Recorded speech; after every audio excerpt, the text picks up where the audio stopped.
नमस्कार, आप देख रहे हैं अनूपगढ़ ज्योति चैनल। मैं आपके साथ रितिका अग्रवाल।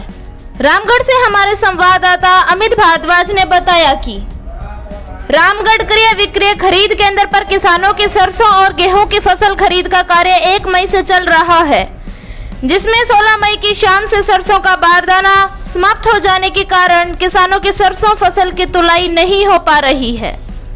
20 मई को बारदाना आने की सूचना पर सैकड़ों किसान ट्रैक्टरों में सरसों भरकर ले आने और तुलाई के कांटे कम होने के कारण व्यवस्था चरमरा गई है। 20 मई की शाम को आए किसानों की सरसों की तुलाई 21 मई भी दोपहर तक नहीं हो पाई और इसके बाद सैकड़ों किसान ट्रैक्टरों के साथ रोड लाइन में लगे हुए हैं।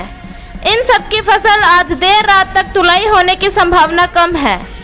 इस बारे में खरीद केंद्र प्रभारी महेश चौधरी से बात करने पर बताया कि सरकार द्वारा प्रतिदिन 120 किसानों के पास ऑनलाइन मैसेज भेजे जाते हैं और 4 दिन पूर्व बारदाना समाप्त होने के कारण 480 किसान के पास मैसेज पहुंच गए, जिससे समस्या खड़ी हो गई। हालांकि हमने किसानों को बारदाना समाप्त होने की सूचना दे दी थी।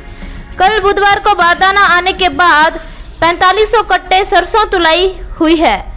आज 10 बजे तक 130 किसान फसल लेकर आए हैं। उम्मीद है कि शाम तक सभी किसानों के फसल तुलाई करवा दी जाएगी।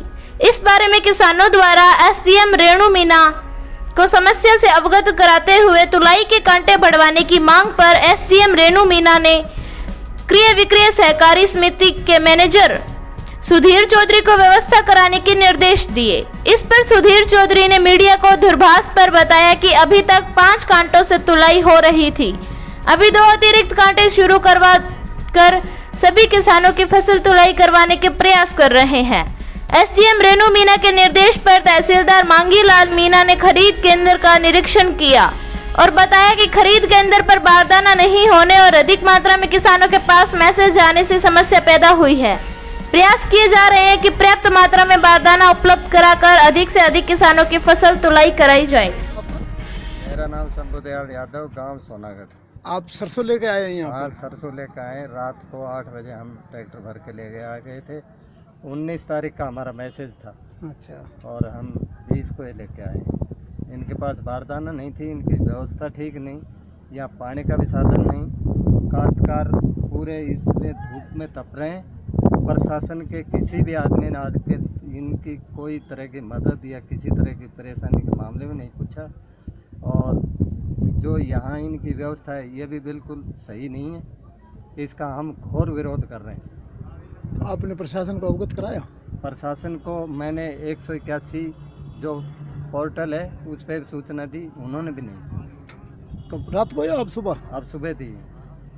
अच्छा, एक सेकंड। आप जो कह रहे हो पानी की व्यवस्था नहीं है, तो पानी के लिए तो इन्होंने टंकी लगा रखी है और ये टेंट भी लगा हुआ है छाया के लिए। तो फिर आप टेंट है जी, ये 10 बाई 10 का है। सरकार ने एक नियम निकाल रखा है, आज 2 गज दूरी बना के सोशल डिस्टेंसिंग के अनुसार। यहाँ 150-200 के करीब काश्तकार हैं। इतने ट्रैक्टर हैं जिनके साथ 2-2, 3-3 आए अपना। हाँ, एक ट्रैक्टर के साथ 2 तो किसान हैं कम से कम। तो इस वजह से यहाँ लोग इस नहीं बैठ पा रहे हैं, पालन करते हुए बैठ भी नहीं पा रहे। इस हिसाब से अपने डिस्टेंसिंग बनाते हुए धूप में लोग खड़े हुए हैं। छाया के पर्याप्त साधन